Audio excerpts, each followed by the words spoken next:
Welcome to the big 3-0 Trente. We are here on It's Server Time. It's the usual suspects, nothing new about that, but we have a lot to talk about because a big-ass event is coming up, a huge event. Mix, what event is coming up? What event is coming up, Mix? I need you to tell me. AEW Double or Nothing, Las Vegas, May 29th. Dude, that's what we're talking about. Yes, Las Vegas, baby, City of Sin. What happens in Vegas stays in Vegas. That's what I'm talking about. All right, even a major or something. Honestly, I thought he was gonna say like VCT Open Qualifier 2 or something. That's what I thought too. I thought he was gonna say Game Changers Academy. Game Changers event. Yes, exactly. I am Dallas NA. Come on, guys. I am Dallas Open Quali. Let's go. Yeah. Who's rooting for Game and Gladiators? my men right there. Okay, no, obviously we have the major coming up. That is a huge event. We are going to be talking about that, obviously. We're going to be talking about the Challenger stage more specifically. We'll probably get an event, or not an event, a podcast in between now and the Legend stage, hopefully. And so we're just going to focus on the Challenger stage. We're going to focus on some of the upcoming news. And as always, I am Mauisnake, joined by Note, Pernogo, and Mix. And yeah, guys, first of all, has everyone been having a good time since the RMR? We've had a little break. Everybody doing good, though? Yeah. It's great. Can't complain. I mean, notes starting early today, so okay. I didn't make it into the VOD, so I had to just. That's true. Yeah. Okay, you know what? You can't complain, but I want to hear one thing you can complain about. Note, who would you have wanted to see in this talent announcement that didn't make it? Go. To be honest, I kind of do really like the talent pool. I think the people on it are pretty solid. The only ones who I feel like are egregiously missing have to be Mouz and Anders, and I think that's a sentiment shared by a lot of people. Anders just like, for me, he's been at every major that I've watched, and it's just like to have. I'm pretty sure he's been at every major. I don't think he might have missed one that I've watched, but it's just those two are such staples of every major that I think not having them there is a little bit sad, both just in terms of for them, but also just for the community, because they're just synonymous with Counter-Strike, I would say. Yeah.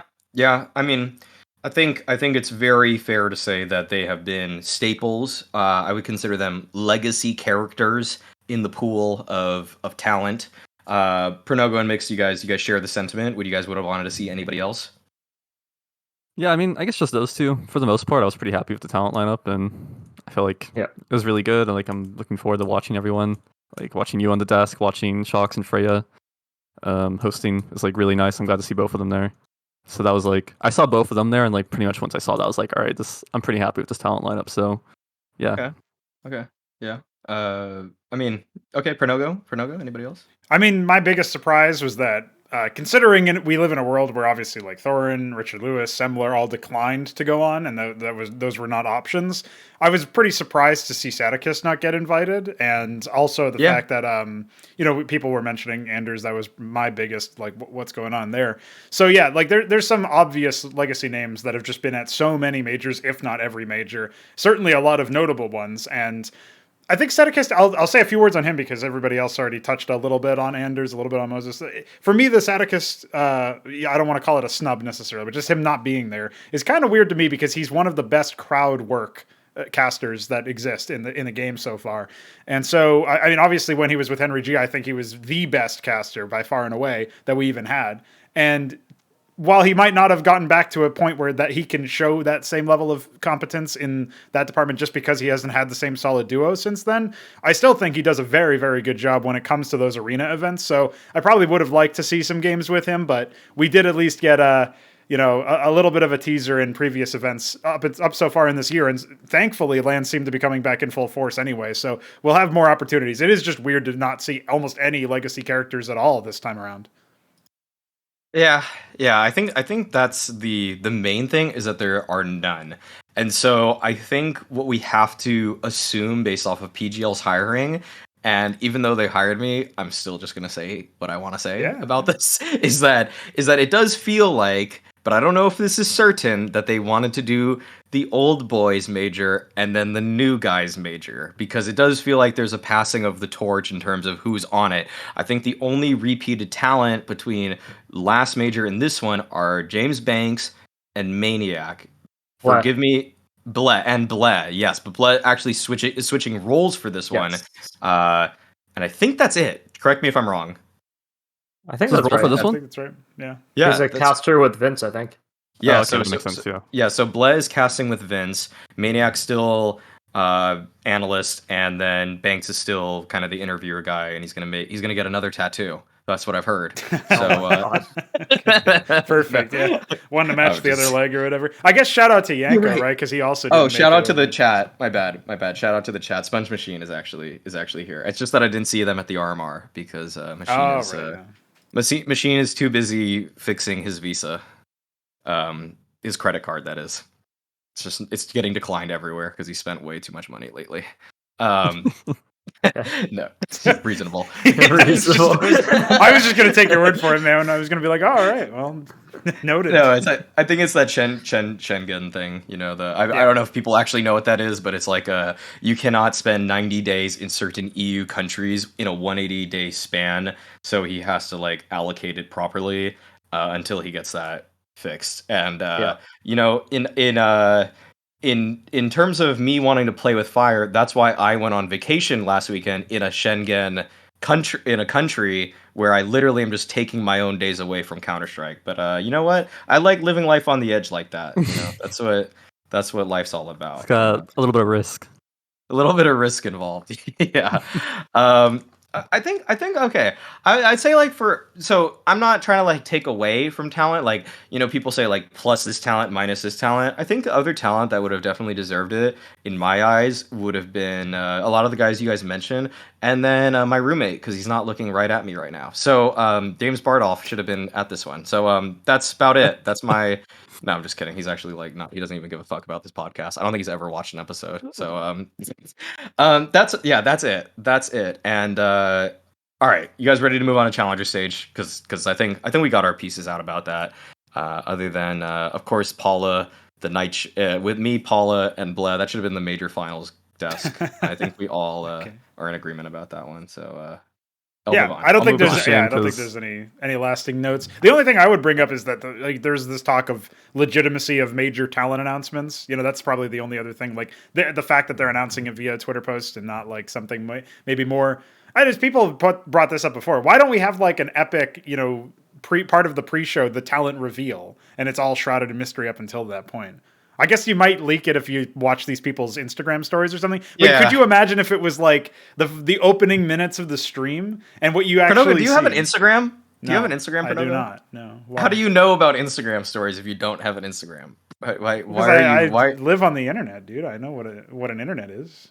Of course, I know what an Instagram story is. How do you know people are leaking on their Instagram stories if you don't have an Instagram to follow these Instagram stories? Well, thankfully, once they get leaked once, you'll see like the Cold Zeros, the family of Cold Zero would like to ask you to reconsider when they're like talking to Nico over Instagram and shit. And then I think it was like somebody's grandma in the Brazilian scene leaked something via Instagram. People just talk about that stuff. So yeah, there you go. The KNG mom talent reveal. It might have been like multiple times too. It's just great. But anyway, my point was just that it would be cool to have something more involved. You could imagine like a little smoke show and be like, announcing your major talent. And then, you know, you get to actually reveal the walkout. They can give them a walkout. The players get a walkout all the time. Come on, dude. Yeah. Right. I mean, someone in chat did say Fi said the We Play Academy type of announcement. That would be insane. Where just everybody has their kind of like WWE sort of walkout. Yeah. That'd be cool with their own music and stuff. That'd be really cool. Okay. I think that's enough about talent. People don't actually care about talent at all. People just watch the games. I don't know any single person that's watched 2 death segments consecutively. It's either watch one prior and then watch one after. But either way, let's get into some of the challenger stage here, because there are a lot of teams here in what should be called still the major closed qualifier who have made it to the stage, who I think are probably undeserving of this stature. I mean, happy for them to get their stickers, but I don't think some of these teams are good enough actually to be at a major. And so that's my hot take coming into this one. But let's get some of your guys' opinions. Alex, why do you hate Brazil? do I hate Brazil, or do I just hate all third world countries when I say this? Jesus, that's I don't. reasonable. The thing is that I don't. Don't know. He brought it back. I think Brazil knows. Alex is specifically talking about Imperial and no one else. No. The thing is, Imperial were so good at beating people from their own region. I don't even think they're so good. They're too good. That's not even. What did I go through a time portal? How are we into the like? This Imperial is the edgy are one of the version best of North series. American teams. Clearly, they're clearly a great North American squad. Jesus. No, there's nothing wrong with Imperial. There's nothing wrong with some of these places. But I just don't think the teams that come out of these places are necessarily good enough to be at a major, because people are mad. So I'll say this: people are mad that last major we had only 8 teams that got stickers or signatures.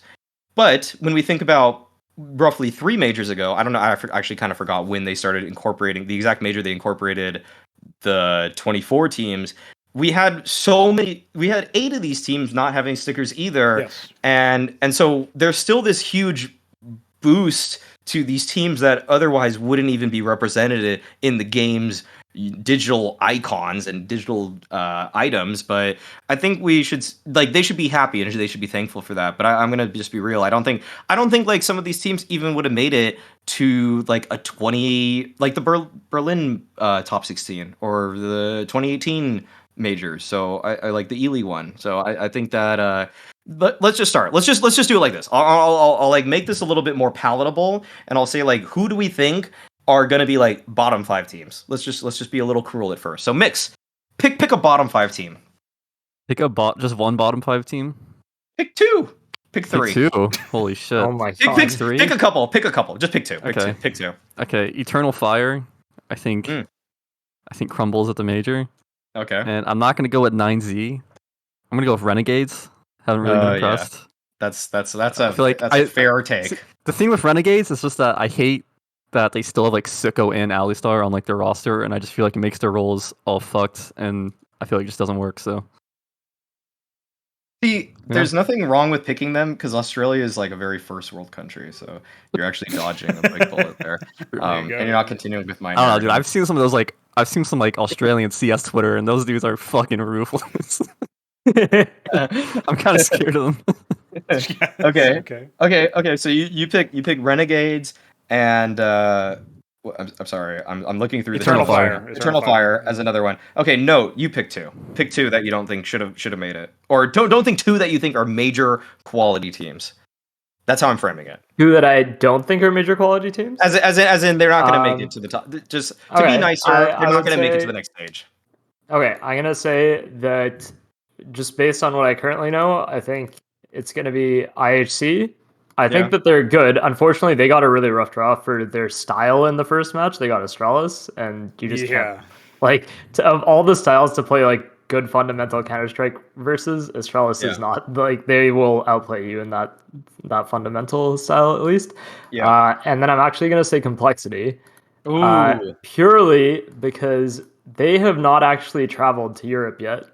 They leave tomorrow, and so they've gotten 0 boot camp time in Europe ahead of the major. And so I think that they're going to struggle. I think if they'd had like a week to practice or a little bit longer than that, I would say that they could make it. But just based on the fact that they haven't really had the time to practice like a lot of these other teams have, they won't make it through this stage. I think that their seeding is also very tough. Like, they're playing Vitality first off, and Vitality hasn't had the best results lately, but I think I'm just going to assume that we're all in agreement that this team is at least like a top 8 sort of team in this group. Like, first of all, does anybody disagree with Vitality making it through the Challenger stage? It's okay to disagree. I'll just say that I have them going as my 3-0 pick in the pick'ems, and that's because I think that they will either make it through in flawless style because they figured everything out, or they will crash and burn, and you will not see them advance. I certainly don't expect them to be playoff caliber, though. Like, they really will have had to fix everything, and so there is not a really small chance here. This is a non-trivial chance that Vitality doesn't actually make it through, from what I'm analyzing anyway, just from what I've seen, and the fact that like Apex still doesn't seem to have been able to adapt to the new tools. Plus, Zywoo's gone missing. That's rough, man. Like, some of these teams, it doesn't sound right to say that a team with Magisk, Dupree, Zywoo, all of these people are like evenly matched with, like, you know, Bad News Eagles or something, but from just expressly firepower, not considering other factors like obviously team play, communication, veteran status, you know, cool under pressure. Just in terms of firepower, a lot of these teams that everybody else is saying, oh yeah, no way they make it through, they match up with Vitality right now just based on the current stats, we'll say, you know? Yeah, I think you nailed it, that they're in a way less than the sum of their parts, where you look at the names on paper and how, if in an HLTV fantasy sense, how does this team not qualify? But in terms of actually their results and their ability to close out games, they struggle. So yeah, I mean it's fair, but you still put them as like a 3-0 team in terms of, you think that they're probably more on the side of they would qualify. I get I'll just explain for anybody that's new, because they're tuning in for major meta, because they don't know the majors and things like that for pick'ems. A 3-0 team is usually not necessarily the team you think is the best. It's that you think that they can kind of, in a way, power up to have a miracle run and make it. They're probably gonna make it in your eyes, but they're more like on the fringe for you. Yeah, and if they don't make it, you don't lose a point in the pick'ems process, basically. Yes. Because you put them as a 3-0, not an advance. And by the way, if they do make it, but they lose one game, you still don't get a point because you put them as 3-0. So that's like the meta for it, basically. Yes. Okay. Pronogo, who do you think is not going to make it beyond the teams that have been mentioned already? So we have already Eternal Fire, Complexity, Renegades, and IHC. So we got 4 right there. We kind of need 4 more, but you can just pick a couple. I'll just pick 2 more, yeah. So I'll actually say The Last Dance. I'll say Imperial doesn't make it through. Just because, I mean, really the biggest issue with the North American and Brazilian representation here is that so many of them came from what was, by any objective means, an underpowered RMR. Like, the competition that they had, and some of these people, like, Imperial made it through without really taking 2 notable scalps. I would say the same about MIBR. Like, the most notable scalp that I remember them taking was Imperial, actually. And so the idea that, like, some of these squads are going to be able to then power up and make it through, you really have to have faith in them as opposed to just putting stock in something you've already seen. And that's why I would say Imperial probably doesn't make it past now. But this is the perfect time as any for them to use their veteran status to maybe, you know, upset a team that isn't all the way there. Like, I talked about Vitality being right for that, or just being able to power through some of the weaker opposition once they get to those 1-2, 2-2 games, you know, deeper in the Swiss. And besides Imperial, I'll also say, shout out to the boys, Bad News Eagles. Super exciting to watch them play, but I'm pretty sure this is a stage where they could get found out. At the same time, I kind of feel bad saying that, though, because, again, some of these other teams are going to have their own glaring weaknesses where, you know, in B&E's case, it's just that they hold W all the time and they're just super aggressive. Makes it for really satisfying CS when they win, but if they're ever up against an Astralis, a NIP, as we saw in a recent Blast event, they're going to get found out just by virtue of a little bit of prep or a little bit of adaptation from a smart IGL. Yeah. I think MIBR. Sorry, I think MIBR is a team that I actually would have said if I had like thought about it, because like I was kind of watching them a bit and like I was not very impressed with like their macro. Like on a few maps, they had like a few like very glaring tendencies. Yeah. Like I'm just gonna say one, right? Because maybe they'll fix it before the major, but we'll see. So like on Overpass, they're not gonna fix it. Yeah, probably not. On Overpass CT side, they have this just the easiest tell in the world where it's like whenever they smoke fountain, like, you know, like on CT side Overpass, you throw the fountain smoke at the start of the round. They're always starting 4B. Like when they do that, like they're like trying to threaten it. Like 95% of the time they're starting 4B, and then when they don't smoke it, they're, what do you know? They're 2A. Like they're starting 3B. It's like they just have this like glaring tendency of just like, it just tells you like this setup that they're in. And it's just like when I just see that, I'm just like, there's probably like more of this in like other maps, and it's just not very good. Mahone, is that you leaking strats live on the stream? I was gonna say, where is the Josh mix instead of Mahone segment? We need it. I was gonna say I actually went through the major like matchup calculator or whatever earlier, so that's also partially what I base some of my thoughts on. And just for context, like with some of the draws like that I had with teams winning, I had MIVR facing Renegades in the O2 pools, which I think that they would win. So I couldn't put them as a team to go out like immediately. They wouldn't be 0-3, but they probably aren't. Yeah, it's likely that they won't make it through. But for complexity, I had them losing to Vitality originally, and then they would draw IHC in my bracket. Yeah. And I would think even if they win that, they'd face Imperial, and then they'd face MIBR. Dude, that's so doable. That's actually so doable. Are you really still putting them as a team that's not making it through with that in mind? I think it's doable if they had practice in EU. That's all. Dude. I think the fact that they won't have that practice will come back to bite them, unfortunately. Okay. I mean, you're welcome to your opinion note, even if it's wrong. Like Zywoo being the second best player out there. No, Milk take, man.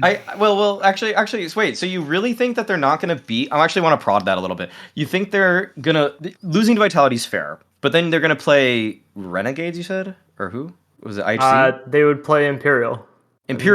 They're gonna be. No, sorry. They would play IHC in the second round, which I think they'd win. They'd win that. Then they'd play Imperial. They'd hopefully win that. With the assumption that Forz would beat Imperial in the previous round. Forz will beat Imperial. Forz is making it. Forz is making it in my eyes. Actually. The next two major wins.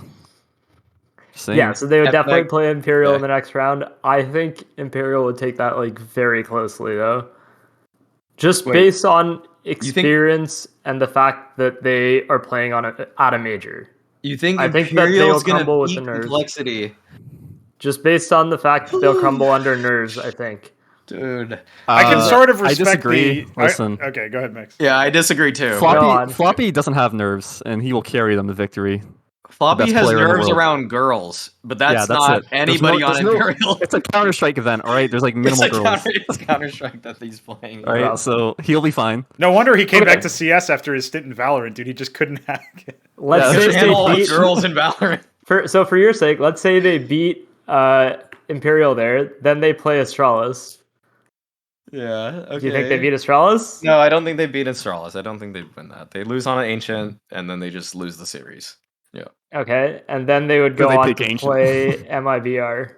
Then they'd win that. I think they win that. I think that's really close. Actually, I think that's really close. Or if Imperial beats MIBR in the previous round. Oh wait, hold on. No, that can't be right. 1 second. Okay, I'm putting just going into like 3 matchups in. They would play Liquid. They would play Liquid. It's not going to happen. This is not how it's going to play out. It's probably not going to happen. 100% the bracket that's going to break down. I'm actually I'm sending the major script over tonight, so this is actually how it's going to break down. Listen, the first match, IHC is going to beat Astralis, and then it's all going to be fucked. That's my prediction. You're right. Okay. I'm gonna just throw it out there that I will put it out like this, where I'm gonna take what you guys said, but I'm gonna just give my 8 teams that make it through, which is more or less what you guys said, but I'm just gonna like break it down in different terms. Okay. So I think ENCE, G2, Astralis, Vitality, Outsiders are 5 teams that are like incredibly likely. I don't agree about Outsiders. I think they're a tier below all those 4 teams. Okay, how likely they're. They almost didn't qualify. They almost lost to fucking Saw. Like, I think they're in a really bad spot at the moment. Didn't you read Reddit? They were 1 pixel away from not qualifying. Didn't you know? They were 0.2 seconds away from not qualifying. Fake news, by the way. Probably was like 2 seconds, but whatever. I honestly don't think Outsiders makes it to the top 8. That's my way. That'd be my bold prediction. Wait, how is that not in your first two picks? Yeah. Wait. Okay. I didn't think about this properly. So let me finish. Let me finish that. Okay, I'll put the 8 teams through, and then you can pick apart what I have. Okay. So I have ENCE, G2. Okay, I'll just put them no tier list, no order. Okay, ENCE, G2, Forza, Astralis, Vitality, Outsiders, Complexity, Liquid. That's my 8. That's my 8 right there. I didn't actually look into like deeper matchup after matchup, Bukol system BS, but so you think Outsiders is a team that you would not put in that 8? Because their results were so shaky coming in the RMR. I think the results have been shaky. Yeah, I think they have. I still think they're likely. Like, I wouldn't be surprised or anything if they do make it through. But out of like those 8 teams, like the favorable teams like that, I think Outsiders like by far is the most likely to kind of fail. I just feel like the team environment is not great at the moment. It seems like it's really broken up. Like there's like rumors of Yakindar going. Like I will put it like this, Mix. The challenger stage is easier than the EU RMR. Maybe that's true. That's true. I think it's easier. So I think they have an easier time getting through this than they did in that RMR. So that's my hottest. That's the hottest take. It feels like the internals of the organization and the team, broadly speaking, were a little bit better with VP/outsiders/ whatever we're calling them. Is that the big thing that they had is that they didn't have all of this news swirling about what's going to happen at the end of the major cycle for them. And I think seeing that Gambit gets picked up by Cloud9, right, is probably a bit disheartening for VP or for Outsiders, because that would have been like an opportunity for them to maybe come in if they were like don't even have like majority Russian players in the same degree, right? It's more so the infrastructure and some of the players, right? So like that's the thing that kills me about the Outsiders stuff, is that they are a lineup that if the global circumstances weren't what they are, you might see some really cool, good Counter-Strike out of them. Maybe it would be annoying to watch if you're not interested in paid by the round CS, but it would have been effective and it would have been unique, for lack of a better term. So that kind of does kill me that like we're probably not going to see them at their full strength, but I still have them going into the next stage myself just because of the relative level of the other teams. So just to go back, Alex, I have basically the same list as you, except I'd swap Cole for Bad News Eagles. Bad News Eagles instead of... I mean, I don't think you can't even be mad about it. You can't even be mad about it. No, because I picked Bad News Eagles as a team that another org that I was talking to should have picked up. So in a way, I think that they, that's... I will... you guys... Here's the spoiler for the org that I was talking to that wanted to potentially make me their GM, and I was gonna just pick up basically that roster for them, but then we didn't go through with the deal. It's headed by, or one of the primary investors is a big soccer player. Okay, that's all I'm gonna say. That narrows it down to about 20 organizations. Thanks. I know. It's not actually that specific, but it was literally Messi himself. Alex was in direct conversation. I didn't sign an NDA, so I can say that, but I also am not going to say what it is for future opportunities where I don't want to just be a guy that spills shit like that, like indiscriminately. So yeah. So would Bad News Eagles have been like signing Cristiano Ronaldo? That's my question to you. So well, basically, we were gonna get I'm actually so lost. I was literally gonna say the Polish guy that's like really good at soccer, but I actually just literally forget his name because I don't watch soccer in any degree. Because everybody's like Messi, Ronaldo, and then there's that Polish guy that's really good. If anybody in chat knows his name, then please type it. But I forget his name very quickly. That's why the deal broke down, because Alex revealed that he didn't actually watch soccer at all. Lewandowski, yeah. People are saying that, yeah, okay. No, it wasn't. It obviously had nothing to do with Lewandowski, but yeah, that's like, when I try to be like hipster about like my soccer takes, I'll be like, yeah, Lewandowski's beast, but it's like, all I've seen is his highlights. I've never actually watched a game of his. Yeah. And then you'll forget his name in the middle of trying to tell people about him, and it's one of those short-term memory grasps, and then the next day I forget it. One of the things I've been noticing about B&E, by the way, is that a lot of people are being like, why did no org pick them up? And then other people will respond to that by saying, oh, well, actually, it's better for the players if they don't get picked up by an org. But I feel like they're ignoring the long-term benefits of having an org. Yeah. Like, you get a salary after the stickers stop being sold, for example. Like, that might be useful if you want to live for longer than the major. I don't know, man. Also, players typically in contracts get most of the sticker money as it is. Yeah. For a lot of teams, not all, but like, so either way, the breakdown would have been pretty solid for them. Heard breakdowns of like 40-60, 60-40 mostly. Like, and that's just for the team one, obviously. Yeah. So for the team one specifically. If you're in a 60-40 favored side where you're the players, you probably like having an org. But if you're on the 40-60, that might give you like, I want to say like 4 to 8 more months of like wanting to be orgless, essentially. So it's not like it's that good, but like I think that sort of just being associated with an org and building your brand out with them can pay off in the long term, even if the direct money you're getting from salary is not like doesn't compensate greater than the sticker money in that 40-60 split. So like with Cloud9, for example, being part of Cloud9, you just get like Vanity got like whatever 100,000 followers. Like it just helps so much in terms of branding. So yeah, I think most people probably want to be part of an org when we really break this stuff down. Yeah, Mix knows all about the benefits of being part of Cloud9. They're a great organization. They're really great. Great results I had there. They won Flashpoint too, and so on. We won Flashpoint too. Yep. That was Alex's tweet anyway. I distinctly remember that one. Nogo's actually like bottom of the bus. Meet Mix. Let me check you under here. No, I'm actually checking the mushroom guy under there. What are you talking about? Classic. That's like a one-time mention per episode for you right now. Is it? We're having a bit of a Discord. You're on a moment. streak. Okay. Wait, are there any other? I think I just want to bring this back to like the teams and get this on track a little bit more. Okay. Is anybody against my Forza pick? That's my like wild card sort of pick. Like that's my 8th seed sort of pick. Do you guys think Forza is gonna make it, or like, is this team good? Like, I didn't initially have Forza in, but then I actually did the major simulation stuff from that IEB.im site, and it turned out that it made the most sense with everything else I was picking for it, that Forza would go through. So that is actually what I ended up picking as my last team to make it.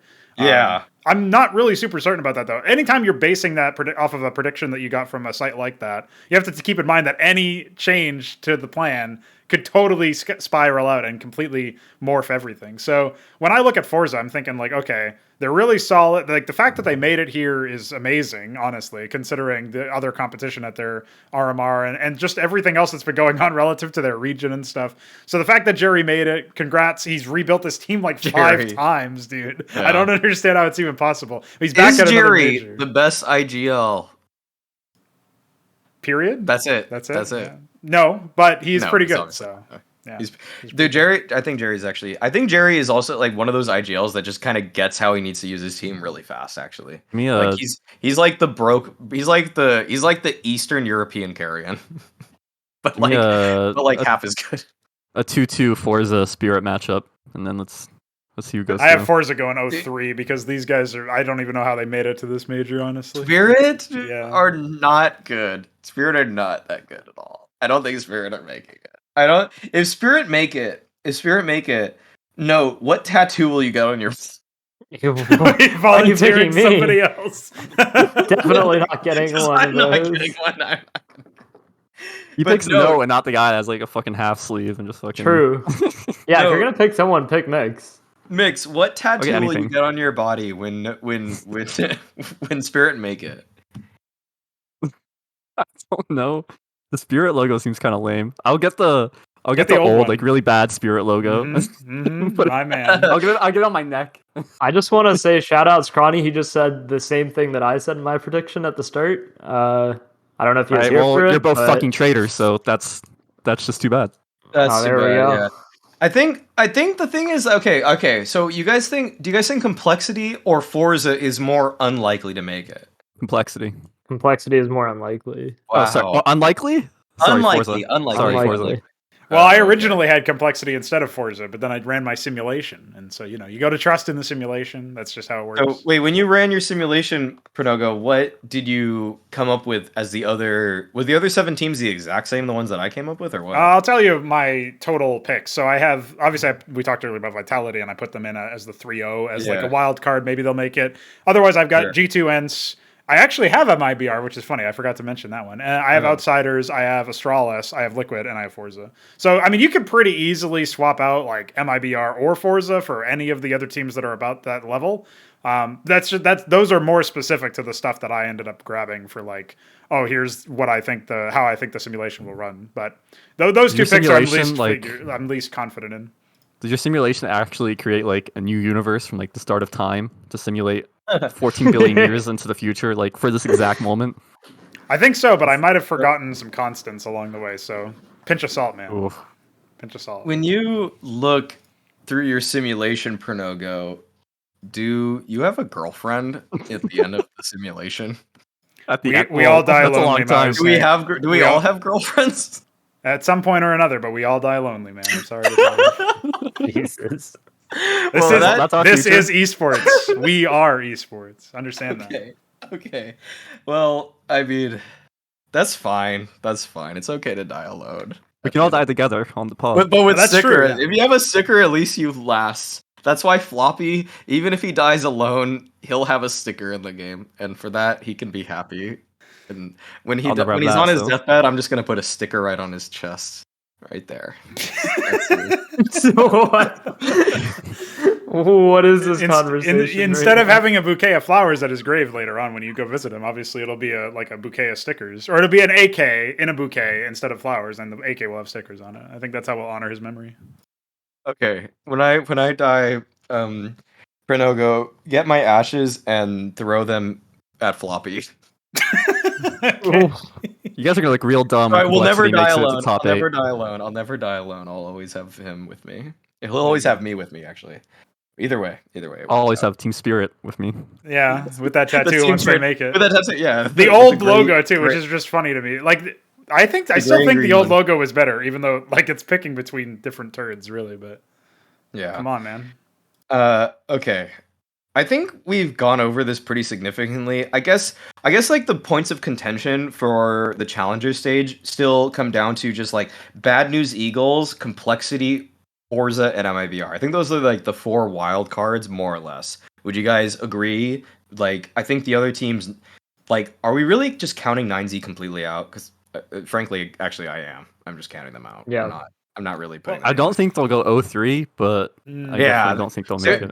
They're like a solid 2-3 team. Yeah, 1-3 or 2-3, depending on the setting. Yeah. Like them and IHC are like the 2 obvious teams people will put for their 0-3, and everyone's just gonna get fucked when neither of them are 0-3. So basically, yeah, that's how it goes. Yeah. Yeah, I mean, the thing about 9Z to me is that they're like solid. I don't know. It's like the quintessential problem with NA, really, is that a lot of the teams play like the European-esque style, the normal meta in air quotes, as much as you can have that. And none of their stylistic differences that make them different are supreme advantages over somebody else who's just better at playing that style. And so because they don't have enough that's different and unique to them, I don't really think they can even catch people off guard. That's not the case for IHC, for example. But 9Z is still well-rounded enough that if they end up in a 0-2 position, they'll probably go at least 1-2 and before getting eliminated. So that's why I wouldn't pick them 0-3. Yeah, I kind of agree with that, actually. That's a pretty strong take. I'm going to just copy that when I'm on the desk. So thank you, Prenogo. I will make sure to record this and play it back to myself and repeat it verbatim. Man on the inside. I made it to the major somehow, boys. That's all that counts. Yeah, thank you. I appreciate that. Okay, I think we're good on the challenger stage. Any like final thoughts? Like, okay, actually, how about this? Let's do who do we think is gonna be 3-0? Actually, like, no sticker BS where you think like I'm just picking this team because whatever. But like, who do you actually think is gonna be the 3-0 team? Because I want to let's get a slightly more interesting take here. Note, who do you think is gonna be 3-0? I have Ents going through as 3-0. I think they'll make it. They got 9Z first. You want both? That's already one. No, just one. Just one is fine. You don't need to. Yeah, I would say they'd take down 9Z, Outsiders, and Astralis to go 3-0. Getting specific, bro. You think this is all gonna play out perfectly? That's what I have in my bracket. I'm telling you, I have the simulation. The script is written. I'm sending it over to PGL tonight. Okay, he's at least consistent. He sticks with it, just like Nico number 3 or whatever. Yeah, that is what he said. That's what he said. Mix, who's your 3-0? Is it also Ents? No, I'm gonna huff like copium, just like insane copium right now, and oh no, Liquid's the 3-0. Dude, they got G2 first, man. Yep, doesn't matter. That's tough. That's really tough. That's real tough. Well, Nico isn't playing like number 2 player in the world right now, so. Man, that's rough. That's really. Do any of these teams have anyone that can match OC? I don't think so. He's okay. He's good at the game. OC is literally. Just you wait. OC. Okay, actually, that's my gut feeling. Okay, who are the top 3 oppers in this group? Are ZywOo clearly Yeah. is one of them. We've got. You're very and it confident kinda- in that. Are you sure? Yeah, ZywOo's clearly like the best opper in this group. And then we have Synopsy. I'm just fucking kidding. Then we have. Actually, who James, is the of course. second best? Jame. I You think, gotta I think include Jame in there. I would put. I don't know, dude. James' recent form hasn't been that stellar. That's why I'm hesitant about it because Fair. I'm almost thinking Monacy. I'm almost thinking Monacy is second best, but I also don't. I think okay, from what I see this group, it's like ZywOo's like the clear number one. Yeah. And then there's like a bunch of like people that you could argue are like right below, which is like Monacy, Yeah. OC, Jame, Hades even. Dude, you like- can't. I don't think you could actually like soundly put OC and Well, James. I am, same so tier. fuck off. So, He's taking into account recent form, Maui. Come on, man. Woody. No, I'm just- Junior? Yeah, one junior. We're just naming all the offers now. We're not even. There's no nuance. Who all the offers were in the group? We're not even actually. Who else is an opper here? I mean, we'll just- Fallen. Come on. Sure. Oh, course. true. Fallen's number 3, obviously. Okay. Alistair. No, we're not. We're not doing this. We're not doing actually- this. We're actually done. We're actually done. It's literally just okay. I think it's just ZywOo is the best opper, and I think the second best opper is Lucky. So we're just gonna, and he just needs some time, guys. He just needs time. No. Where were we even in the actual chronology of the show before we talked about offers? Were we just No, giving we our were takes just. I was for- just we gonna were say giving who's three the O's. 3-0? Who's the Yeah, 3-0 yeah, team? yeah, 3-0. So I think what? Note you picked Ents. Yes. Mix you put Liquid, Pronogo. Who would you pick as a 3-0 team? I Like, actually also would put Ents if I was just going to say like which team should make it. And this is based on not just their stellar improvement leading up to this event. It's also based on the fact that when you actually look at the more recent form that they've had, even before this event comes out, obviously they defeated everybody over in Blast.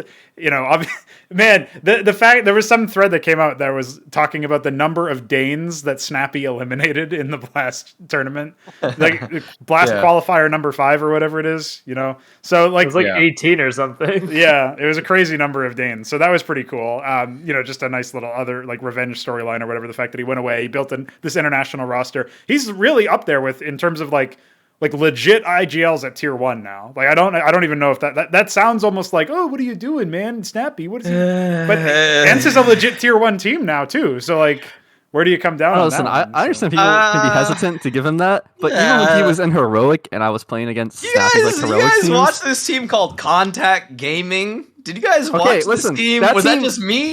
Was that just team me was bad, watching right? the team? I think Yeah. it was actually But I'm just saying when you. I watched Yes, like man. heroic, when I watched Snappy on like heroic and I played against them, like I really liked how they played. Like they had like Yeah, solid sure. conditioning. They had like really solid strats and like everything made sense.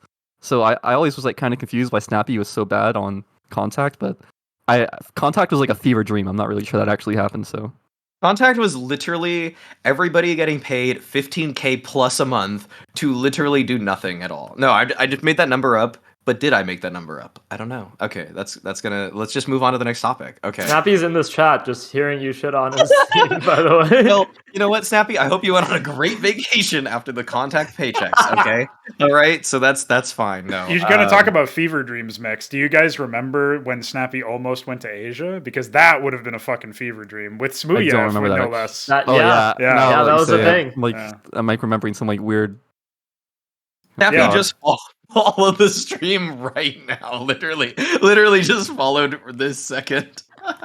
He has to wait 5 minutes to talk. That's Yeah, exactly. All right, we'll be hearing from him in just a He moment. didn't even He's gonna reply go to you.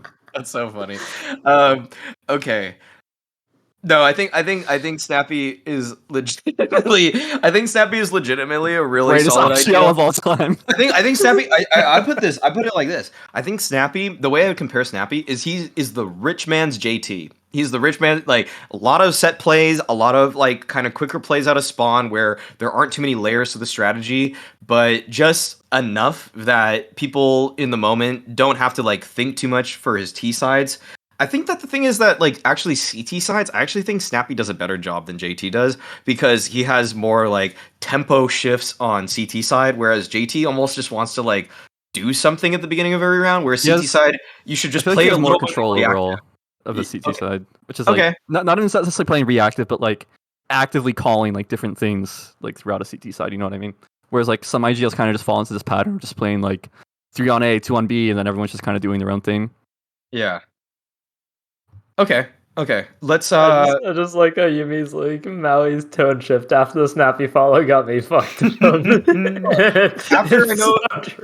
After he worked for Contact, I know that he has enough money to hire a hitman, so that's why I have to be careful now. Reasonable. Snappy also shoots his gun better than JT does. Dude, Snappy's first bullet accuracy is like objectively just better than JT's. He's like, pretty sick. It's not the same way that Glaive did it in the like heyday of Astralis, but he does kind of remind me of the same level of like impact from IGL, where like if you compare it to somebody like Kerrigan, for example, he's doing a lot of micromanagement and multitasking when he comes in, calming as well as like trying to help with the entry. But when Snappy's on any sort of form, when he's like got the momentum shift, he can actually. It's sort of the same thing as Kerrigan in that respect, where Kerrigan can win a whole round by himself. The odds of it happening are kind of. It happens like maybe once or twice per map, whereas Snappy does it with way more like frequency. I feel like, and this is coming from a guy who's leading a team that has Spinks on it, for example. Like, come on, man! The firepower can just be overpowering after a certain point, and that's assuming they're all on form. But look at the momentum they have. That's why I would say they're like a legit potential 3-0 pick.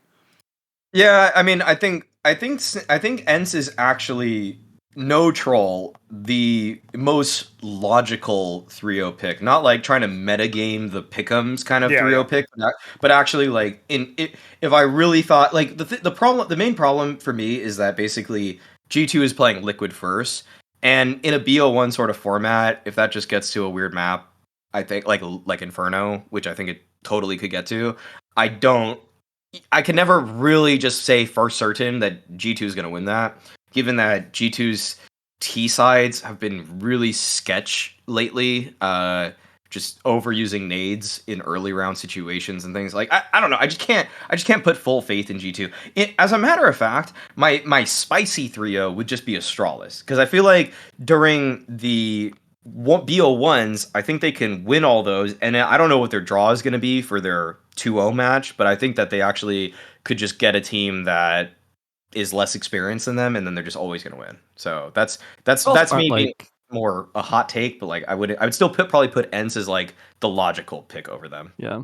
Astralis aren't like world beaters, but I could definitely see them being 3-0. Like now that like they have like an opper that like can actually like op and like, you know, like it's an op. Yeah, it's like it's made a world of difference. Yeah, it has. Is Farley the new Draken, by the way? I think I just mispronounced both of their names, so that was really good. I hope I can cast at this major. He's actually, I mean, Farley is better on T side than Draken was in terms of the system and how he fits it. Because sure, yeah. I wasn't like it's more like obviously people keep saying that Farley misses a lot of sitters, and if that is like, it's kind of I've seen some flashy shit from him, but then sometimes the Draken syndrome happens, you know. So right. That's what it reminded me of, anyway. Okay, I think we have actually adequately covered the challenger stage now. I don't think there was any. Yeah, let's move on. Okay, so let's talk about something that's a little bit more like about the scene right now. Let's talk. Everybody's hyped about this. It's cool. We got stickers. I'm gonna actually ask about some of your guys' design opinions. Do you guys like glitter stickers? Glitter, like, is this the wave right now? Is glitter cool? Do you guys like glitter on your faces at a party? Sorry. I haven't looked at the stickers in game actually, so I don't know if I can have like I haven't really either. Opinion. I hate microtransactions, so you're asking the wrong panel, I think, on this one. I mean, I save my sticker purchases for like when they're on sale, and I just buy like a shit ton. But yeah. What's not? I just don't know what Snappy's saying, but okay, yeah. But either way, I will say I'll say this. I actually think glitter is like kind of a. This is just random, but who cares? We're just talking. It's a podcast. Do you guys? Okay, I think glitter is actually kind of a cool way to put a spin on some of the stickers, where it's like before, you know, it was just basic. It was foil, hollow, and then gold, right?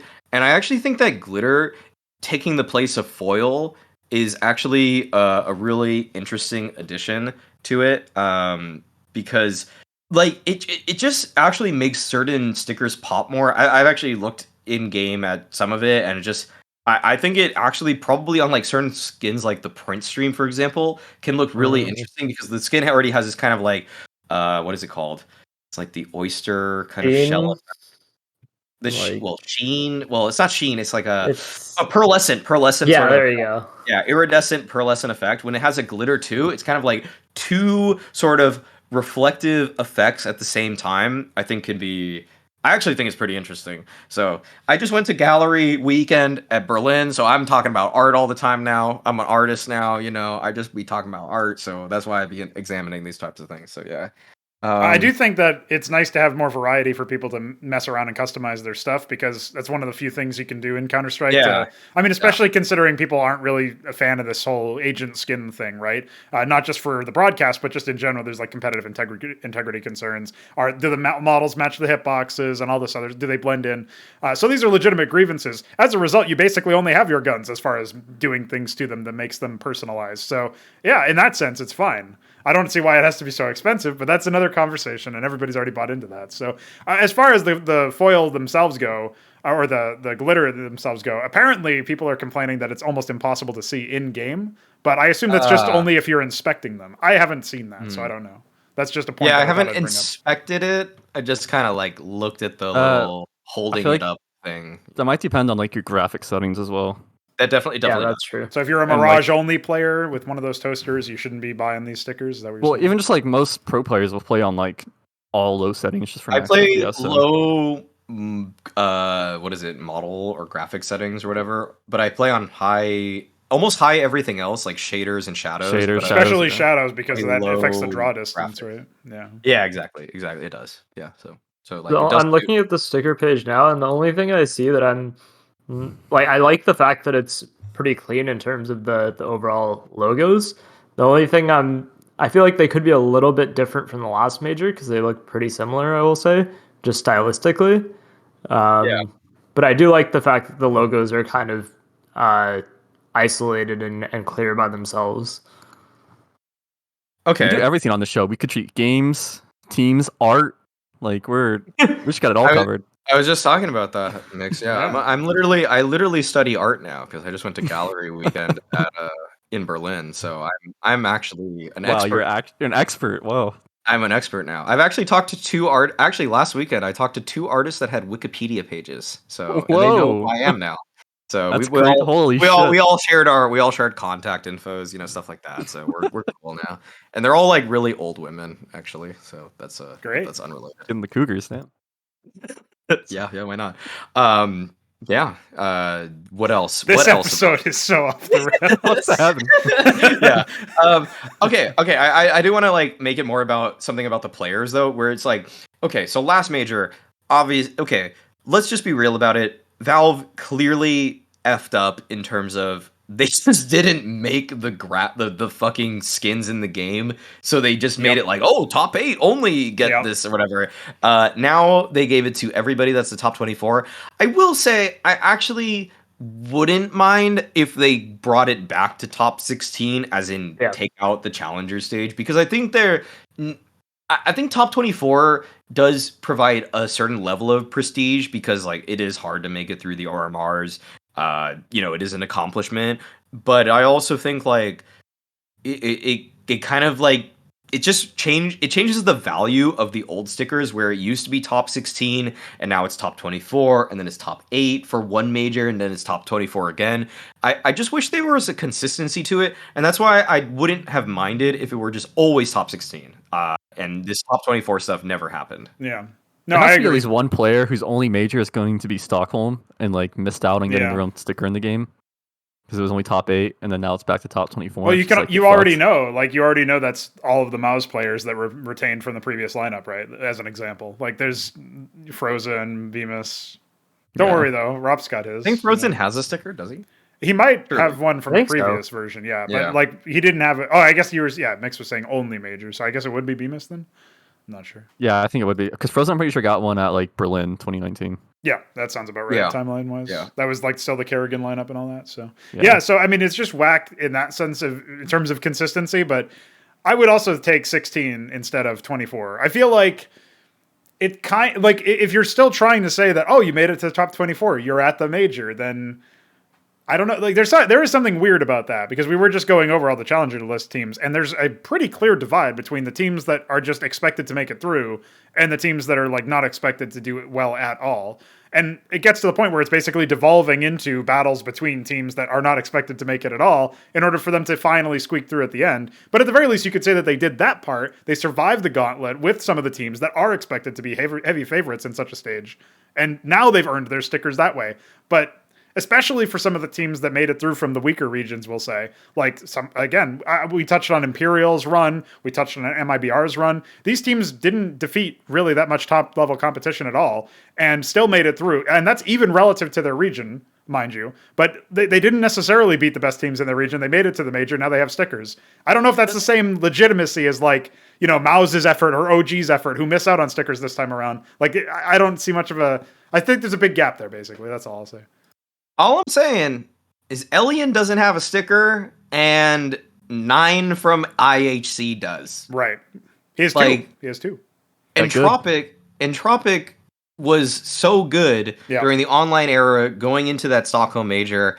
They didn't get stickers because they came 1 BO3 away from making it to the playoffs, and then one Apex 1v5 away from making it to the playoffs. They were one exactly. They were a little off topic, but you know where Entropic will be is I Am Dallas, and you know who won't be there is Big. I just needed to shit on Alex. Okay, reasonable. Okay. You know what? That's fine. Because you know what Big is gonna do? They're gonna focus up for the event that matters, which is 1 and 3.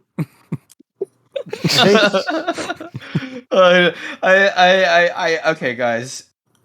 We'll get to Big when we get to Big. Let's talk about... I was gonna say, in general, I think having the stickers only for the top 16 would be pretty solid. I was kind of hoping that's what they would end up doing. Obviously it's nice for the players to have their stickers, the ones that like are in the challenger stage, but I guess it might have just been hard for them to implement, with there being basically like no turnover days between the start of like the end of the challenger stage and start of the legend stage. Because before, at least, there was like the major qualifier would end, and then there'd be like a week or two, and then the major would start. Whereas in this case, it's not really like that. So I guess it's harder for Valve to do that once they release like all of the major stuff. Yeah. But I think that would like add some extra stakes to the challenger stage as well. Like players still fighting for their stickers on top of that. Yeah, I almost feel like the reward for making it, like, okay, you make it to the challenger stage, and maybe let's just say like your team sticker gets it in or something like that. I think that'd be kind of cool because you would get a nice paycheck from that. But then, I mean, this is how I would do it. Is like, yeah, teams in the top 24 all get their stickers, but then they would just be in a group of like the 8 teams that just made it through the challenger stage or something like that. And then if you make it to top 16, you all get your signatures in the game, because that's just how it's been throughout history until they started adding everybody in. Because I just think right now it's almost like certain regions just kind of get this huge benefit that just feels to me unfair for mostly Europe, where they have to go through such a harder gauntlet that is clearly hard. Like, dude, some of the teams that went 1-3 in the EU RMR probably would have made it through like Asia, and I'm just like, that's fucked, but it's just what it is. And I feel like you have to prove yourself on a world stage to get your signature in the game. That's kind of... It feels like more legitimate. Like, then you really can't argue with the results, basically. Even if the bracket is, like, it looks like it goes a certain way where some teams got an easier run or whatever. It's a one extra funnel that you can kind of scoop out all of the garbage results that might have gone through, or the ones that managed to sneak in. And I guess the other thing about the other good thing about all 24 teams having team stickers in is that it's still an incentive for organizations to stay within the game and plan around the major cycle, because then they'll get a cut of the profits as well, which is obviously going to be good in the long run for the whole ecosystem. I still don't know why we, like, as CS in general is so like they've bought in so heavily to the idea that you can purchase these cosmetics and you can support players and teams. I don't know why we don't just do this more broadly, not just for the major. I guess that would make it less special, but it does feel like maybe there should be a limited like champions edition. If you win some of these other notable events or you get highly placed, maybe you have a limited sticker pool for that. Would be another idea for if we're going to talk about like trying to incentivize orgs specifically to stay within the scene. But you're putting a lot of reasonable takes out there, Pranogo, and I have to stop you because we know Valve just can't possibly put together that many fruitful things for the scene at once. Like it's just one at a time. Just get rid of the water noise on Ancient in the water or overpass water, and then we'll deed for the year. We'll just shut up for like 7 months, and then we'll move on to the next thing eventually. They forgot to delete the rest of Ancient when they deleted that. By the way, that's their only problem. Yeah, everything you're saying is super reasonable, and there should be a better circuit. Yeah. Remove the water noise on Ancient. Step 2: make the scene financially viable for every org. Yes. Thank you, Mix. Okay, for distilling my point. Yeah, word. Yeah. It's not like that big of a jump. Okay, let's move on to a point of news, which definitely hits home a little harder, or hits a little harder. Hits home harder. You had it right the first time. That's right. You did it. Okay, it's the EG 15-man lineup. Okay, rivaling Astralis. Let's go. I wanted to talk about this. So they wanted to pick up. I think originally they wanted Carpe Diem, and then they're looking at Party Astronauts as well. And how is this supposed to blend together, guys? Like, did anybody with the facts? No, I feel like you got the facts. What? Yeah, I was gonna ask. Note would know, right? Like, are they allowed that like both teams playing ECL? They're both under EG. Like, how the hell? Okay, so from my understanding, first of all, Carpe Diem are much further in talks than Party Astronauts are. I've heard this. There's no guarantee that Party Astronauts would get signed at this, like right now, at least.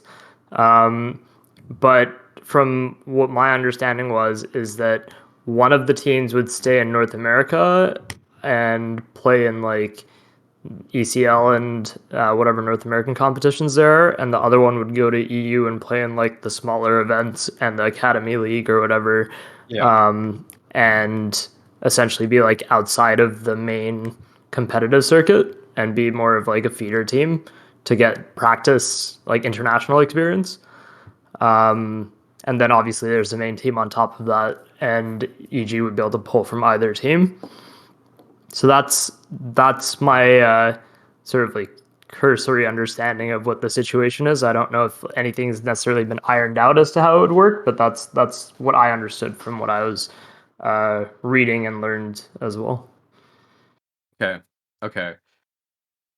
To me, and my tweet, which I will expand upon, was that this reads to me more like EG saw the Carpe Diem lineup. I already know this, so I will say this with confidence.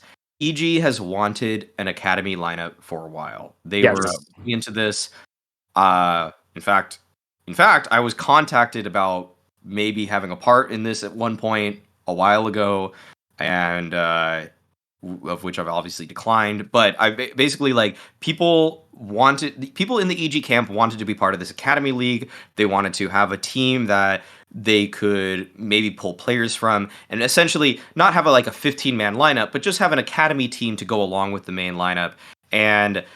But once they start to expand it to a 15-man lineup and essentially have 2 Academy teams, to me that reads more like 2 people or 2 different parties in the management group have been butting heads and are saying to each other, I want this team, and the other group is saying, I want that team, and they can't come to an agreement, so they say, let's just sign everybody, which to me, in like a short term, is actually like, wow, let's just spend all the money possible, because that just injects funds into the NA space, which is actually kind of good. But in the long run, it's just not sustainable, because esports orgs already have enough trouble staying afloat in terms of just keeping their one primary team on the payroll. So if you keep 2 Academy teams and your main team all in your pay grade, you're spending so much money to just have basically one team at the top, which isn't even making it to a single BO3 win in ESL Pro League. And I think that is where the big flaw for this is that until you actually are putting together results with a main roster, why, like, you almost just have to just poach players in the meantime for me to expand to make the best singular team, and then you can build out an academy team. If you look at all the academy teams in the We Play Academy League, most of them already have a really established top 20 team. And so it makes sense for them to just kind of like cycle in an academy player in there here and there, like Crimbo for big, and see what kind of injection that can have in terms of the firepower or makeup of the main team itself. I have a couple of points on this. First of all, to the first thing you said, I first heard rumors of EG like considering an academy team over a year ago. So like they've been trying to like poke around and explore options for an academy team for quite a while. So to that point, it's not like something that they just came up with or just started exploring. They've been considering options for players and different teams for quite a while. To your second point, to me, the whole idea of picking up like 2 academy teams, yes, it's good for the teams in terms of the fact that they're getting like organizational support, and maybe it's good for NA. I'm not actually 100% convinced on that, just purely on the fact that to me it almost is a little bit of mismanagement from EG, or like a lack of initiative almost, to the point where they're not willing or have done the sort of scouting to take a risk on picking up a player from either team, and they're not willing to say, okay, maybe we give this player a shot on our main team and we pick up this academy roster, like this single academy roster, and let them develop.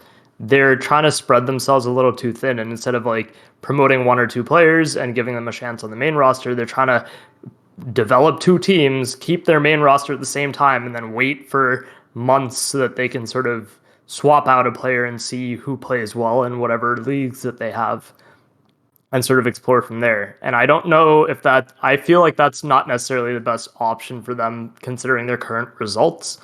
Because there's definitely players who could, like, when I talked to Stewie at Blast, one of the things that he said with Grim was that he didn't want to like bring up or like spend his time like coaching a player up, right? Yeah. But given EG's current results, that's just not like, I feel like you have to make a change. There's just no way that you can't. And who are you going to look to at this point other than a player from like one of the lower NA teams and actually like look to that talent?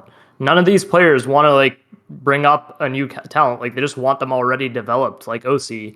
And you're not necessarily always going to get that. You have to like put in that work and help bring up a new player at some point. Like Crimbo's good, but you think he's not getting coached and big and told how to like play better? 100% he is. Like, of course, it's always going to happen for a new player, and you have to sort of be able to give them that chance as well.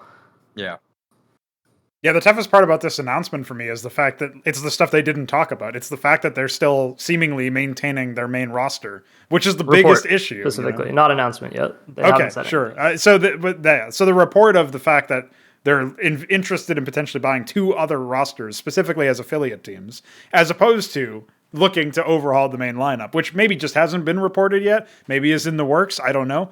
But how long are we going to entertain the idea that Stewie 2K is actually the leader NA needs at this level? I mean, he's a great secondary caller from all accounts. He's very solid as an entry fragger when he has the space to think about it, and he's not trying to live beyond his means from a caller's perspective. If you just look historically, that's it. Maybe he's washed, maybe it's over, but if you're going to give the man a benefit of the doubt based on his track record, do it in the areas where he was actually primarily successful, and don't just buy into the idea that he's going to be able to call as your primary IGL. Like, I just don't buy that at all, and I feel like if you're building the team with that premise, you're destined to just crumble down, and that's basically what happened anyway. Now, you might call that Monday morning quarterbacking, but I just feel like at this point, we have to change something drastically. If you're going to keep Stewie 2K on the roster, bring in a Daps, bring in somebody who's willing to actually take the whole, bull by the reins, as it were, or bull by the horns. You know what I mean?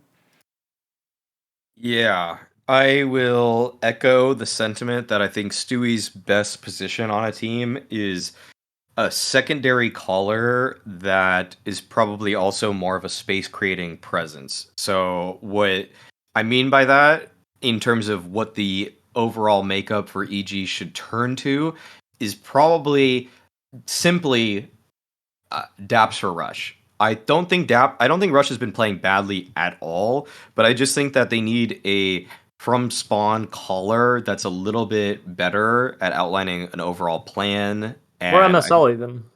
Yeah, I mean, okay, well, yeah, I mean, like, it doesn't have to be Daps. I'm just keeping with the NA team, but yeah, if it were MSL, that'd be really cool. But anybody that can just bring a plan to the beginning of a round for just a different type of IGL, and then Stewie and even automatic to an extent can become secondary and tertiary callers.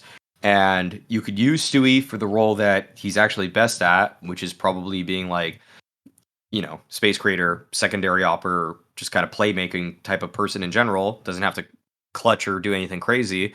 And then you could use the rest of the players in sort of the positions that they're pretty good at. But right now, I think that there's actually a role overlap in terms of Rush and Stewie as players have most recently played in similar positions. And I think that maybe not CT side, but more like T sides. And I don't think that works. So I think that you need to just do something. And I really don't think Rush has played badly for this team as an individual. I just think that it's either like you take him out or you take Stewie out and you insert a Daps or an MSL or an IGL in general. And I think given Stewie's pedigree of just having done pretty well as a secondary caller, and I actually have confidence that he is a pretty good secondary caller, I would probably take Rush out. And I actually think like Rush's form has probably, individually he's been better than Stewie. Individually he's almost been better than Breeze, but and Cirque for that matter. But I just think that in terms of role overlap, that's where the most obvious one is for me. So I guess to expand this back to the 15-man lineup, I don't know what the fuck this whole thing is. The 15-man lineup is where it gets crazy for me. Like, I get lost. I get really lost right there. Well, there's been loads of speculation too about what even the rules would be about that, and people have been consulting rule books for different tournaments and leagues that you can be a part of at this point. I'm just gonna be lost until EG actually makes like a main roster change. Yeah, in terms of what the fuck they're doing.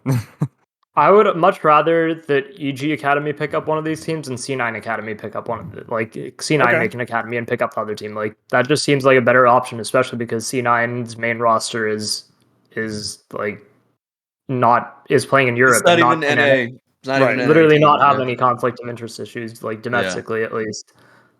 Yeah. Agreed. Yeah, I think that'd be kind of cool. Okay. Obviously, they can't pull from that roster. Like, they can't bring up a player from that roster, but I don't think they necessarily need to right now. Okay. Let's move on then. I think we gave our pieces about that. I think we're kind of. I mean, like, let me just solidify this. Are we all in agreement that like a 15-man lineup just seems ridiculous, or does anybody think that this is good? Because there has been almost like, I actually was kind of surprised when I looked on Twitter and so many people were like, I like that EG is going to get a 15-man lineup, and I was like, you like just needless spending? But I already biased this question a lot, but does anybody have another side to it? I think the only positive angle you can take is that some players are getting the bag that weren't previously. Yeah. But it's not sustainable for the scene. The only real thing I'd say is that they're very like different lineups in terms of what I value from them. Whereas like on Carpe DM, there's like two specific players that I think have a lot of potential in Clasia and Hext. Yeah. And I haven't really seen much from the others. And then on Party Astronauts, they don't really have any standout player in that way. They're more of like a kind of like a 5-man lineup that they're better unit together. Yeah. I think. Yeah.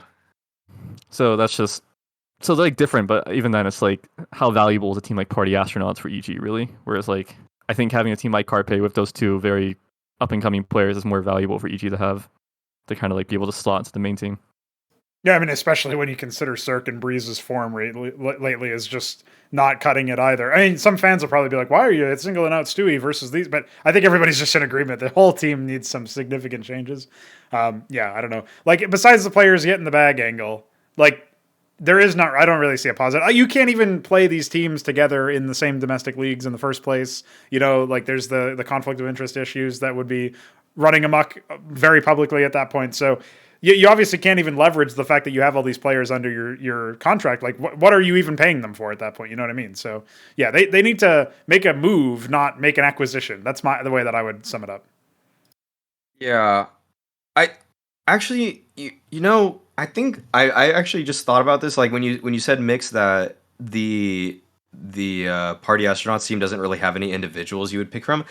I actually think the best tier 2 NA IGL might be Ben Leet.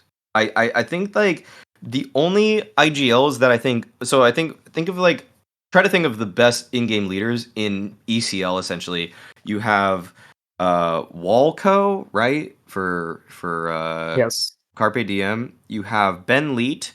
You have Sheikh Zula. Yeah, and I think those are probably the three best. And this is kind of messed up, but I kind of think like if I look at those three players, I think what Ben has done with more rosters has been more impressive to me. Where he's kind of like a tier 2 version of like.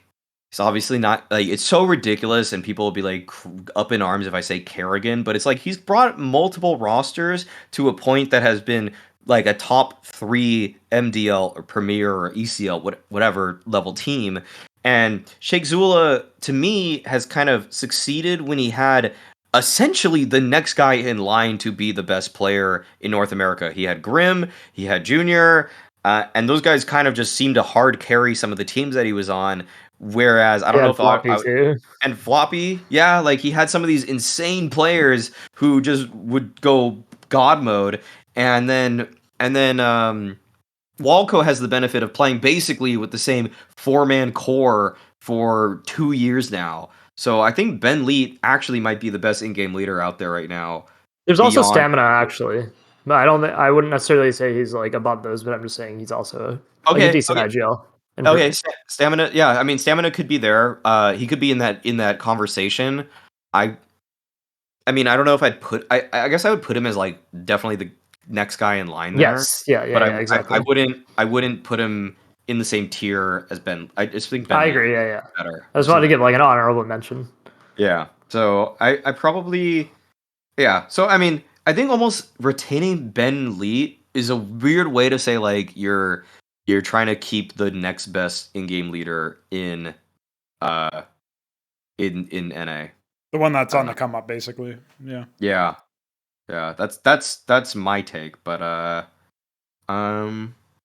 yeah. Okay. Let's move on. Let's move on to the next thing, and one of the last topics before we get into Patreon questions. So that's just briefly. Any Blast showdown thoughts? Do you guys have anything? We had Ents and we had Pain.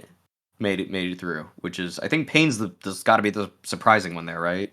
Obligatory Blast BR celebration. Karaho, where was NA?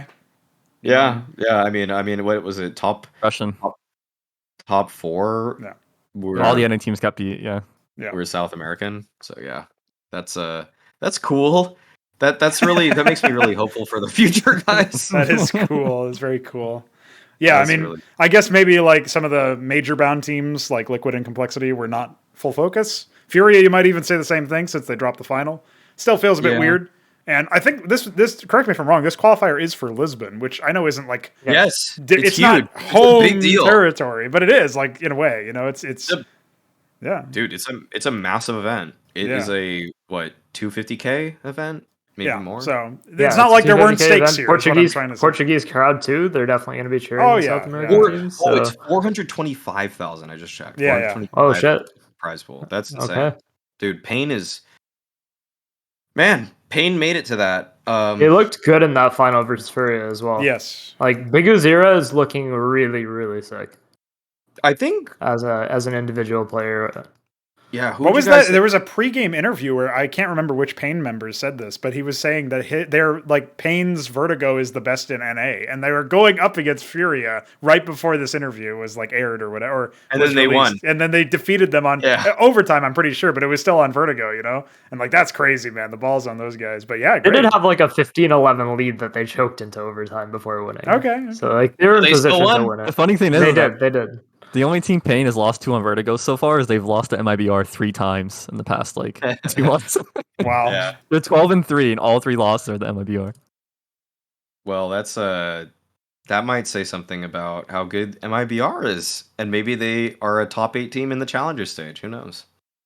Never know. I mean, I think that Pain, like their recovery from losing Safe has been really impressive, Yes. even though Yes. Nithon hasn't actually been that good. Like He's I've not the been one really- who's filling the void, right? It's the other players stepping up, but it's really, really a joy to watch, honestly, because I just expected this team to fade out into irrelevance, and I think people kind of thought that was what happened when they didn't make the major, but to see them make this event is a huge turn of events for them. And even without that, the fact that they were in...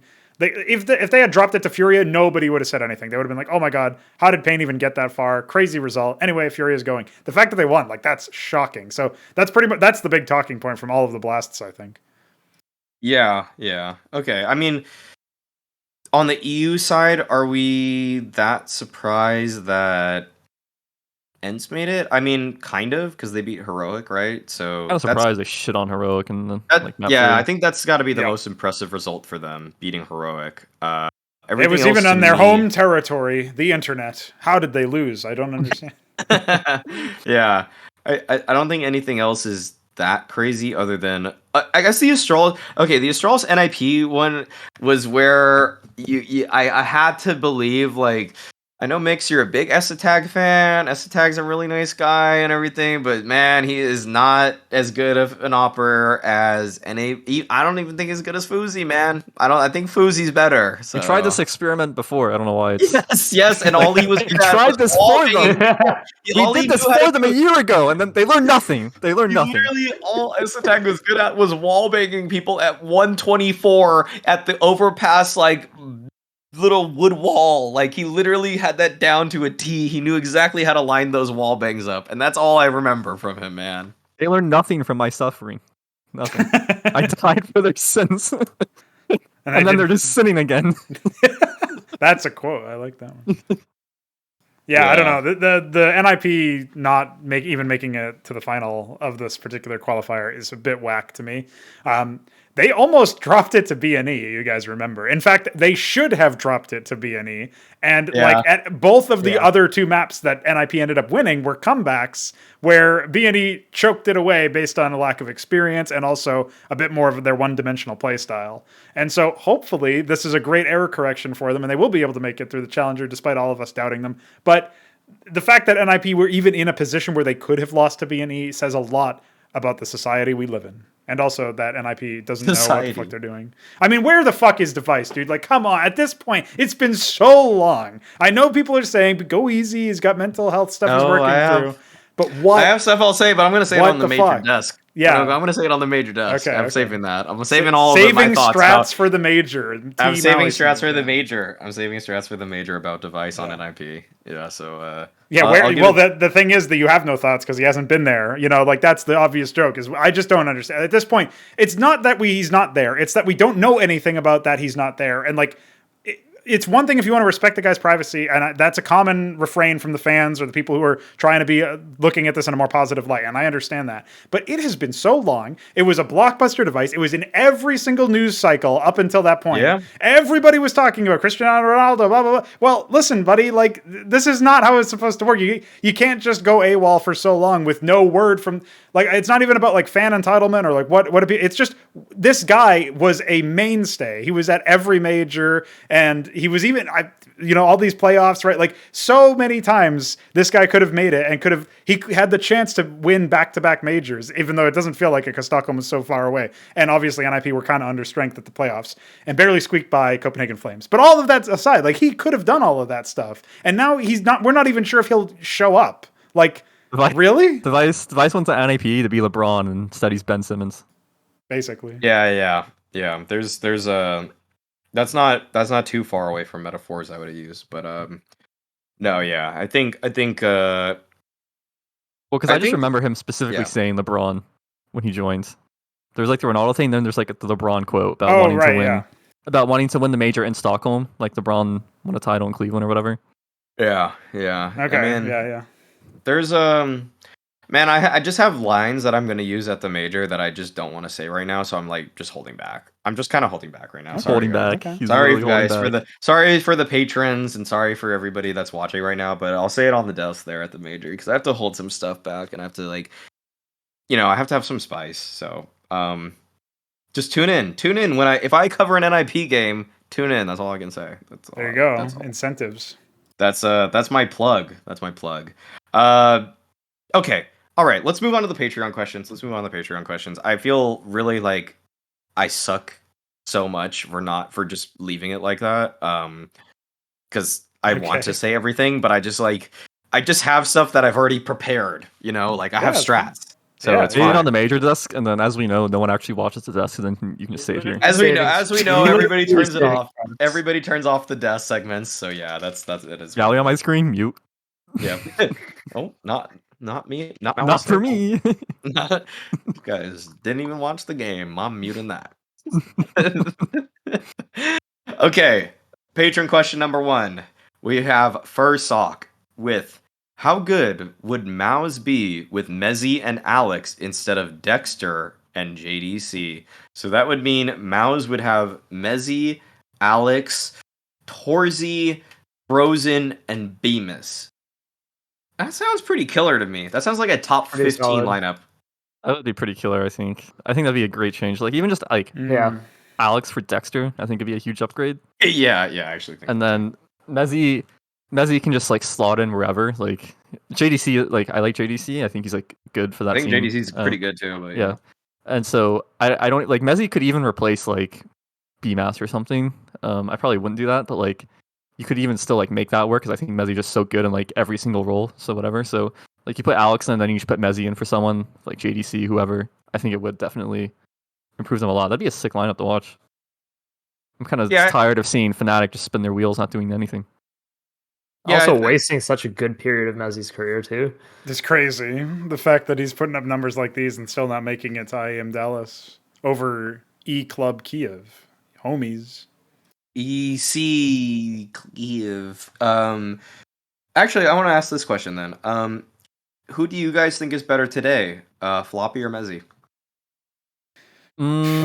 Regular EU competition means mezii still takes it for me, but I was about to ask Mix this. It's funny that you said that, Maui, because I was about to ask Mix, do you think that mezii is the UK Floppy? Because they are kind of similar in how flexible they are, I've noticed. Yeah, they're very even. They're very similar players, actually. Yeah, they've been even for a while, I think.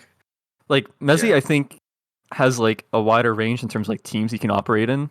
I don't think he's as affected in terms of stats by the team environment as Floppy is. Okay. But I think overall, just in terms of players and their versatility and everything, they're both pretty similar. I'd hesitate to put one super above the other or anything. I think mezii just barely edges out Floppy, but not enough to actually be any significant difference, to be honest. Yeah, I don't think they're playing similar roles at the moment. They have in the past, but I think mezii is more of a front and center role, whereas Ricky's playing more of lurking, anchoring, that type of thing still. Yeah, mezii has shifted into some of the star role positions, whereas Floppy is kind of still playing his old kind of bitch roll spots a little bit. So. He pretty much just play bitch roll spots. It's be on Dust 2, be on Vertigo. That's what's so great about having Floppy on your teams. He plays all these spots, still puts up numbers, likes playing the spots. It's just so OP to have. Yeah.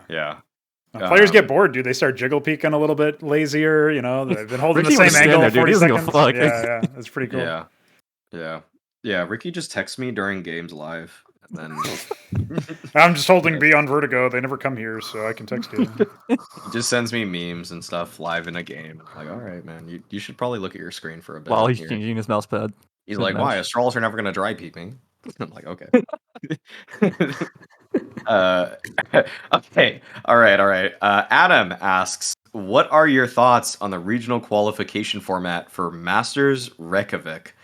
I didn't even look at this at all. Same. So I don't. Valorant So this is a mix. This has question? got to be a mix question. Wait, are they this is asking, literally a Valorant question. But right that event already happened. How long was this question ago? Valorant. I mean, our Should be last pod max, was 2 to 3 weeks. Our last 3 pod weeks. was our last pod. Yeah, our last pod. No, this was a few weeks late ago. April, early May, so this guy had time. This was in the middle of it, so. Like, This is a I couple guess weeks he's ago. asking about like He's at, how they like- do their regions. He's probably asking specifically now that some of it has played out, but I don't watch that game, so I have no idea. Mix, I mean- give us information. What I happened? think FNS is the best IGL ever. That's all I can say. Well, I don't know. Like, maybe he's talking. I don't know what he's actually talking about the format in terms of like the teams from like regions, different regions coming into the event. Like, people were talking Yeah. about Japan having like their own slot, and like Japan just like really showed up at this event, so it's kind of hard to take that away from them. He might be talking about like the weird format they did, where like 4 of the teams started in the playoffs. So like there was like the group stage that like some teams qualified to, and then whoever won their region. And so people didn't even know this was a thing. Like whoever won their region, like the final BO5, which used to like only matter for seeding, didn't really matter at all. Instead, this time put you straight into playoffs. Wow. So like you just skipped the group stage, which like wasn't really that much of an advantage for some teams. So say like Guard, who has like a lot of their players don't really have any like LAN experience. I think like one of the star players, Trent, pretty much had never played on LAN before. He didn't even know he couldn't listen to music on LAN when they went to. That was funny. Yeah. So it's like instead of like getting some like starting in the groups and like getting to build themselves up, they just started in the playoffs of like the Masters event and lost 2-1. So I don't know. Overall, like how Riot does this, I'd say overall it's just really fucking weird. Like a lot of teams didn't even know that was like a thing. Like how the regions are divided up and like still having like I think it's still like 10 teams or something for this event. Yeah, I don't know. Just the whole format's weird. I wish it was more like set, like made more sense. But yeah, I guess they're still trying things out because, you know, they have to stumble upon stuff that everybody else has already said is good and found out and settled on. And then they go, look at what we made. Isn't it great? Yeah, like I guess they wanted to make like the final match in the regions matter more, but like a lot of teams were only is finding out qualifying that for was the thing. playoffs like is qualifying for playoffs at this event like qualifying for major playoffs instead of just stage 2 of the major? Is that Pretty what it's much like it's That's not like pretty the major. crazy. The major for Valorant is like champions, but Masters is Oh, like okay. it'd be like qualifying for playoff straight to like IEM Dallas or something, or like Cologne. I'd say Yeah. Cologne's probably a better example. Okay. If you Like just qualified tier straight to 1 playoffs in event. Cologne. Yeah, okay. Yeah, Yeah, that is wild. it was weird. Okay, yeah, I didn't like how they immediately got to playoffs from their region, but that is kind of like how the major is doing it for CS, but it's not actually the playoffs. You just get to the legend stage. Yeah, it's like different. You're still Yeah, playing like it's a a little group different. stage. You're playing matches. Like you're not just like going You're straight not just into a top double 8. bracket. Like You're not just top 8 immediately, which is broken. I'm not even gonna say it feels broken. It is broken to Yeah, it was get to very- top 8 via your region. Well, especially if we're So- talking about LAN experience, and apparently a lot of these players didn't. I mean, I still can't get over the music thing, if that's real. Like, That's are real. people in Yeah, Valorant, professional tier players in Valorant, listening to music instead Dude. of listening to the game? Is that real? Like, are No, they no, so, are they like, bubbins? Asu- You know? Dude, Who Asu used to listen to music while he played Counter-Strike matches. That's why he became a streamer, so he can listen to music all the time. yeah. Well, he's like Fernando, 17. He's who like needs very new. sound cues? Who needs sound cues when you can just throw out a dart that tells you where everyone else is anyway? I take out my I even tablet doubt- and I point on the tablet, and the smoke appears. It's great. I doubt he has like the music up high enough to like Yeah. go over sound cues, but like still having the music just in the background, even faintly, Yeah. will like help you, like with like your Dude. nerves or something. Yeah. Maybe. And if you Dude. don't have that, it's gonna feel weird. Yeah. And Okay. but he has to get used to not having it. Right. Yeah. Okay.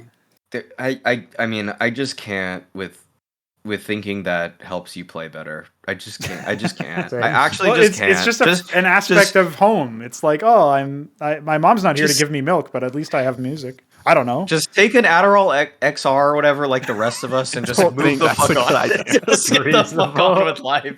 Your first land, no music, just take Adderall, bro. Just get I'm just kidding. What if Just he take Adderall became like 10% 10s level? and just get the hell That dude on. would have been holding W every round. Yeah, He would be up mid and CT spawn like 20 seconds in. His teammates would have no idea. Like, I'm just kidding. Art, is that you in a new game?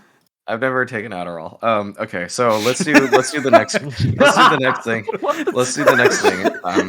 Just a casual disclaimer after that. Yeah, for sure. Just sneak it in. Good one, though. Axel Different story. Forsberg says, from the more unknown teams that qualified to the major for the first time, IHC, BNE, 9Z, etc., who was a player that you were really impressed by? Could be general skill, that they played certain positions well, or how smart they were.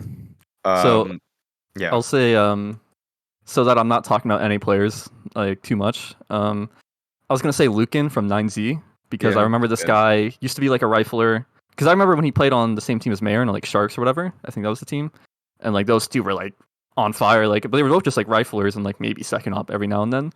And so Lucan's transformation to like being like a main opper on this team, and he seems to be doing pretty well, and they've qualified for the major. Like, I think that's something to definitely be commended. Yeah, because that's not an easy transition to make. No, it is quite impressive. Okay, that's a good one. Anybody else have people? Yeah, I was actually also gonna say Lucan, but I'll also give a shout out to Juan Flatru.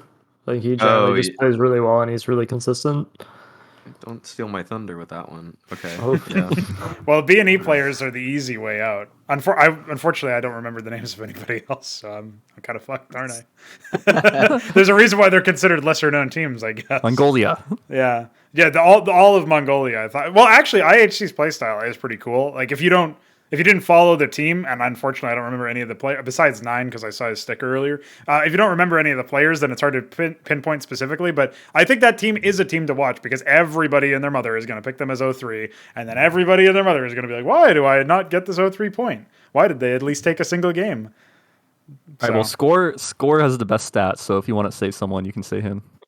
I agree. The score will be very competitive between these teams. I was just gonna pick Regon because like what I've actually seen from his demos and stuff in the past has just been like he's one of those players that actually in transition moments doesn't seem to get caught off guard as much. Like he really stays really sharp in a lot of moments where I would think like other players would probably just like relax or die or whatever. He can like come up with a kill that you just kind of don't expect necessarily. So I'd give a shout out to Regon. I don't think he's I think like Juan Flatro might be like more individually skilled, but I think Regon might be like this is whatever. It's just what it is. I think Regon might be just smarter. So yeah. Yeah, I'll say he's not a first-time major attendee, but come on, dude. How is Jerry back? I just wanted to say that one more time. How is Jerry back with a completely different Forza lineup? What do they have on this guy? Why is he not in another team or something? Well, yeah, like Jerry has been to a major before, but nobody else on his team has been to a major. Yeah, so it's like, are you Kerrigan, basically?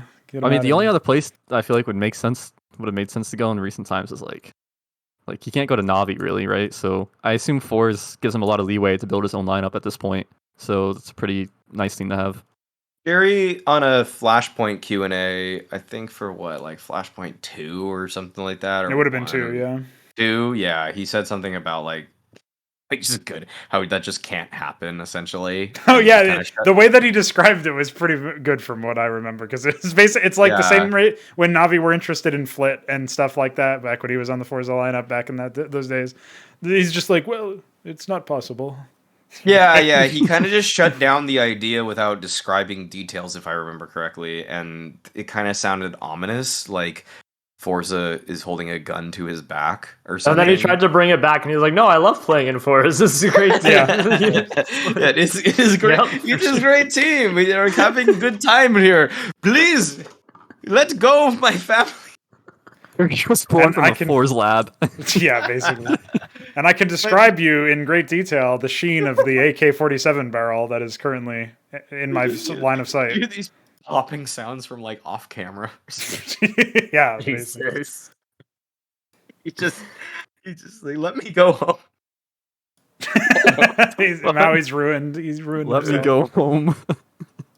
No, it really seemed strange. It did seem a little strange. But yeah, he's back. Okay, actually that's it. We did our show. This was a cool length, I think. We'll do another pretty soon, but we got shout outs. Of course. So Mix, you are gonna get the first shout out of the day. Who have you got? Mix? I want to shout out Jerry. We get him on the pod and we can investigate this further. Yeah, sure, that's good. I'm sure you'll come on after hearing that last segment for sure. Yeah. just cut this out. Yeah, okay. Note. Who's your shout out? You know what? I'll shout out Nero. He's been writing some banger articles for HLTV. He just published another. Didn't he get banned because he was on that team and he said some bad stuff? No, not that Nero, not the player Nero. Come on now. Yeah. We're talking about HLTV Nero, the Okay. British hairy guy. He's British? Okay. Even worse. Yeah, I know, right? Every British person I meet is just the worst. Living in Reason- London. Okay. Yeah. All right. Just kidding. I love all these Brits here. I love all these Brits. Even though I Look can't hard at understand Bardoff what while you say that. Yeah. I was gonna say, can we get him a photobomb? they say. Yeah, so I'll shout out Nero. He's been writing some banger Awesome. articles. Yeah. Sweet. I love British people. I just love them. Okay, and Pernogo, what's your shout out? Shout out Snappy for following the stream while we were talking about you. That was probably one of the highlights of the whole show. I don't know. While That's we're pretty live. good. And shout out PGL for their talent announcement, which I also shouted out last time. Oh yeah, you did shout that out last time. Yeah. Shout out to I'll shout out the Eurostar because I'm actually for the first time ever taking a train from my house or from my apartment to the major. So I'm actually not even taking a flight. This is the first time I've ever done this. Nice. It's like a 3.5 it's roughly like 3 hours and 45 minutes from literally my front door to my hotel for the major. So that's what living in Europe gets you guys. It's actually incredible. Hope your train gets delayed. Wow. Reasonable. Yeah, about that. Now that you're bragging about it, I just want it to be like 9 hours. Yeah, no, I don't. I think hope it'll be fine. Floppy's on the train with you the whole time, sharing memes. That's what I That'd hope. be I sick. hope so. I really do hope so. I really hope that's the case. Time passes when you're with Floppy.